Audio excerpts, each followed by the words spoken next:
Então, a meta é 7, já 10. Pessoal, meu nome é Diogo Costa e tenho inclusão também.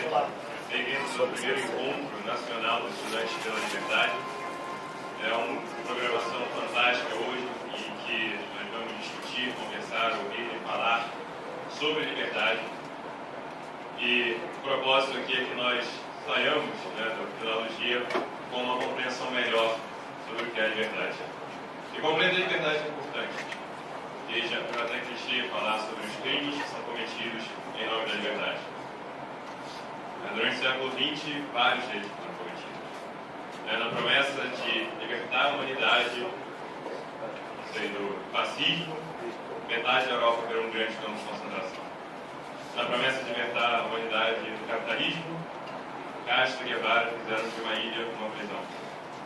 Na promessa de libertar a humanidade do imperialismo, e o Sung e João Il fizeram de um país uma seita de 25 milhões de habitantes em que eles são negros.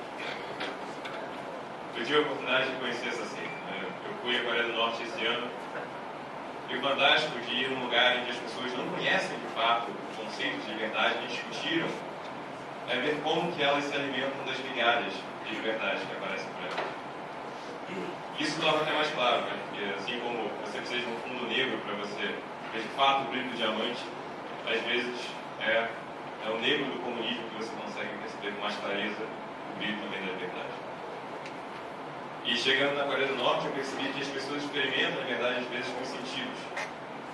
Uma jovem, por exemplo, a cor da liberdade para ela era o negro, era o preto. Era o breu das cidades norte-coreanas à noite, e que significava uma certa liberdade. Ela podia andar de bicicleta, por exemplo, sem que ninguém a visse. Podia andar de mão dadas com o namorado sem que ninguém a denunciasse. Para outras pessoas, a liberdade era um som, um clique de um cortador de moinho. E que o jovem percebeu, vendo um objeto para a gente não banal, mas para ele era algo mágico, que talvez houvesse sociedades mais ricas do que a dele.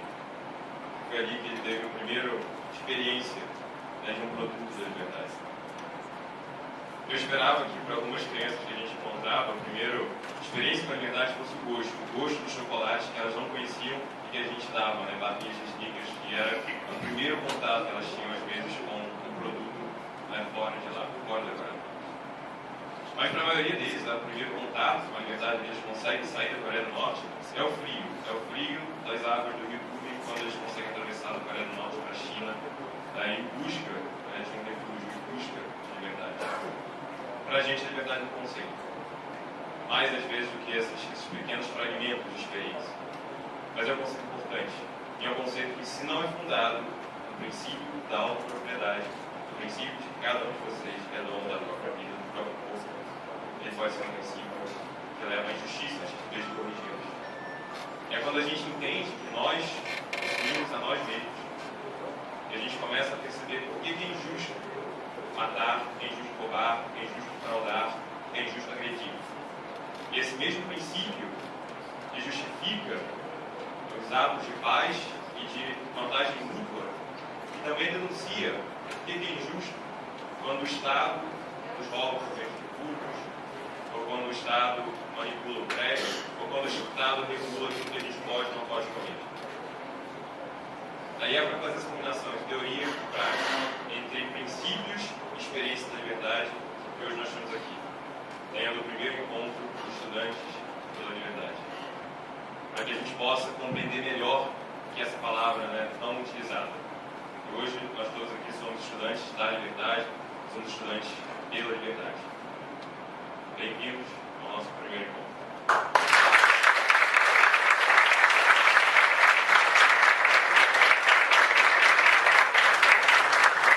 Eu quero chamar para inaugurar também o nosso dia meu colega Fábio Osterman. Fábio, ele é diretor de Relações Institucionais do Ordem Livre, do nosso centro de pensamento, e ele também é o presidente do Conselho de Estudantes da Liberdade. Fábio.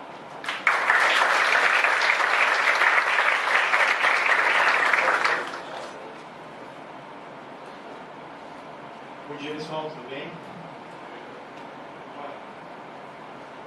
É uma grande honra para mim estar aqui hoje, nessa manhã de sábado, em Belo Horizonte, dando início a essa conferência e apresentando um amigo meu que eu conheci em 2008, tanto eu quanto ele éramos um pouco mais jovens, e ele estava dando início a um projeto bastante ambicioso, um projeto ainda bem incipiente.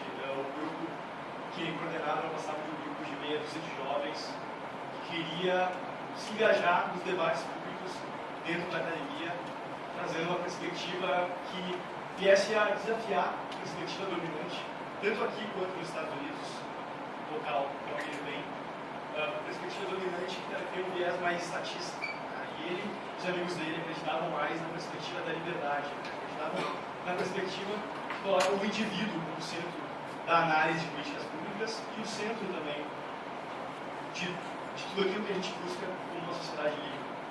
Então, em 2008, eu conheci o próximo palestrante quando ele estava no início da criação de uma entidade que hoje conta com membros em mais de 40 países, em todos os 5 continentes.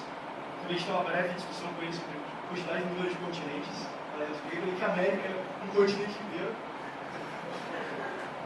Nos Estados Unidos eles têm essa ideia de América do Norte, América Central e América do Sul são 3 continentes separados.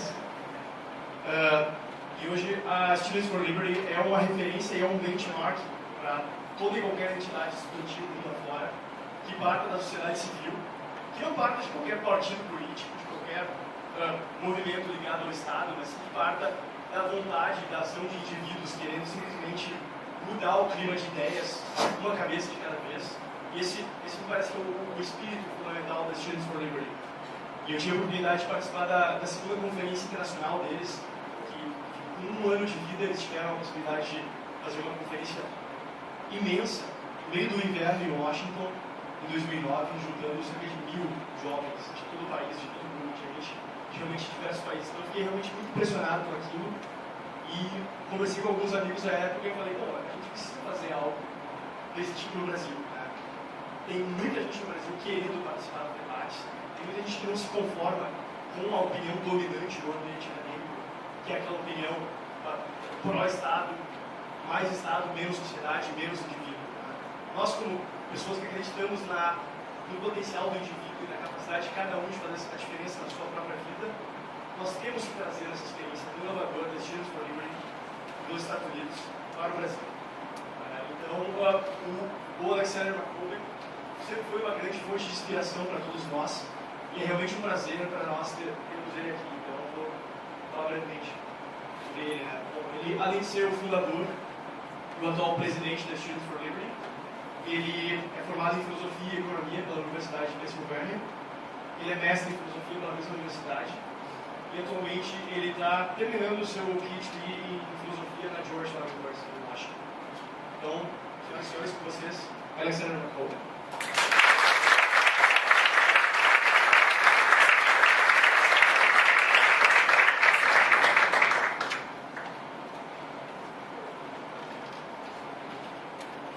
Good morning, everyone. It's an honor to be here today, to see so many young people interested in liberal libertarian ideas here in Brazil. I want to talk and open this conference about how Students for Liberty, not just the organization, but young people around the world who are dedicated to the ideas of freedom and limited government are starting to change the world, and the way that all of you can be a part of that change. When I arrived in Brazil yesterday, I was talking with a number of people involved with EPL who were telling me that they were incredibly excited about how quickly the Brazilian student movement for liberty is growing and just how popular these ideas are becoming here. But I want to emphasize that it's not just Brazil where we're starting to see this growing interest in liberal ideas.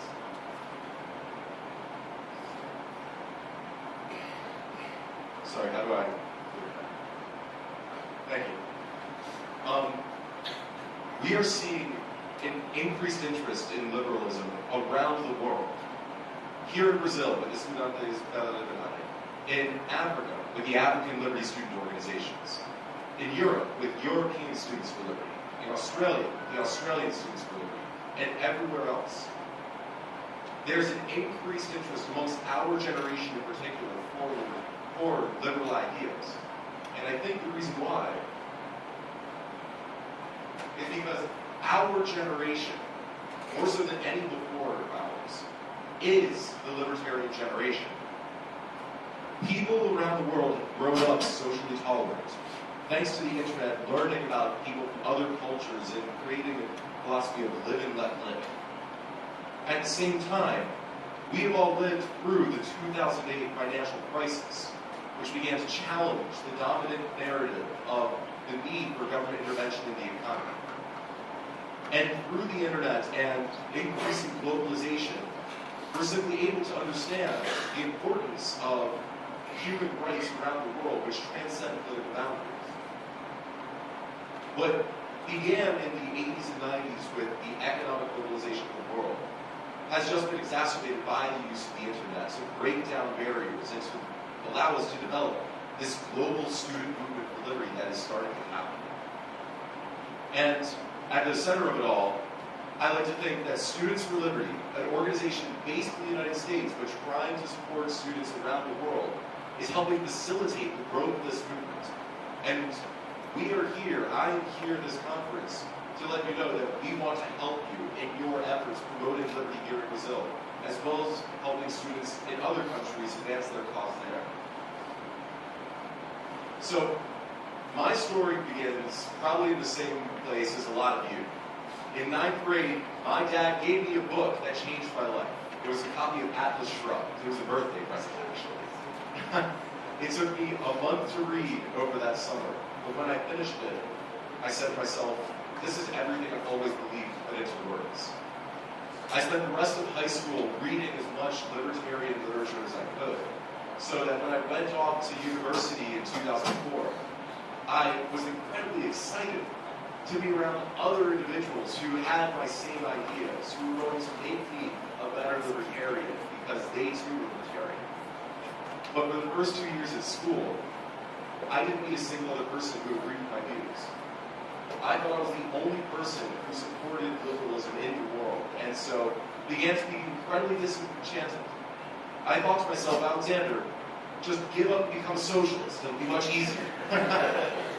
But I decided to take a chance and start the University of Pennsylvania Libertarian Association just to see if there were other people out there. And within 1 year, we had over 200 members on our lister. Students, even professors, came out of the woodworks to attend our meetings. And I realized there had always been libertarians on campus. Before we had a group, though, to advertise events, to provide a safe space for us to come together and meet one another, we had no way of identifying each other. So, the summer before my senior year of college, I went to intern at the Reason Foundation in Washington, D.C. And while I was there, I met other students in D.C. who were running their own libertarian clubs and decided to organize a small roundtable discussion where about 12 of us to talk about best practices for student organizing. And at the end of that conversation, which went on for 3 hours when it was supposed to be 1 hour, it was just so dynamic, I said to everyone, what do you think about making this roundtable discussion a little bit big, maybe 30 people from the northeastern part of the United States? A few people nodded their heads, but one person came up to me and said, let's actually do this. Let's put this conference together. So for the fall of 2007, we began to plan for the first Students for Liberty conference, envisioning a small event that would just be for our groups a one-time thing. But as we began to plan and organize the conference, we started to receive requests from students in Ukraine, California, Canada, who all wanted to attend. So by the time we were in December 2007, we began to realize this was going to be bigger than what we had imagined.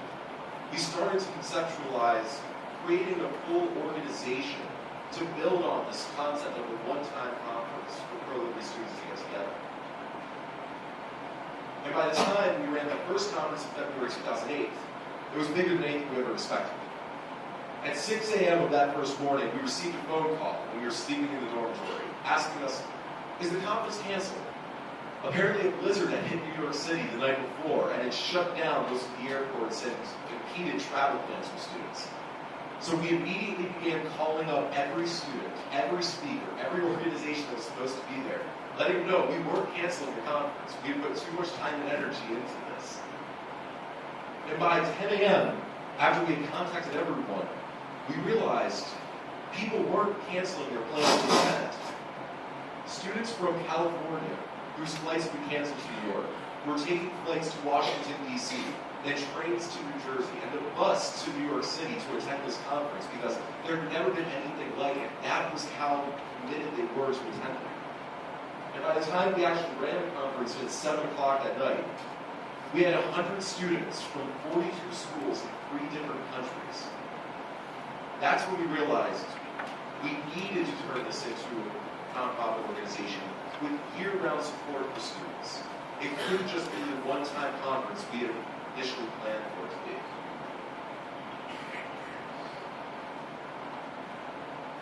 This was the size of the very first Students for Liberty conference, 100 attendees. If you look around the room, it's about the same size as this first EPL conference right now. We thought, or many organizations told us, they didn't think that this was possible, to bring 100 students together for a conference in the United States to advance these ideas. Now, we have conferences like this happening all over the world, not just in the United States, here in Brazil, but also in Brussels, over in Europe. In fact, we're running 5 regional conferences across Europe right now to meet the demand there. And it all began with just a roundtable discussion with students talking about how they were running their own pro-liberty student groups. So after that first conference, when we decided to turn Students for Liberty into a full organization, we wanted to address the underlying problem we saw. First in the United States, but now we realize around the world, that there was no pro-liberty organization helping students start and grow student groups on their campuses. Students had no instructions, no organization advising them on how to start these kinds of groups or what to do to grow them. What's more, there were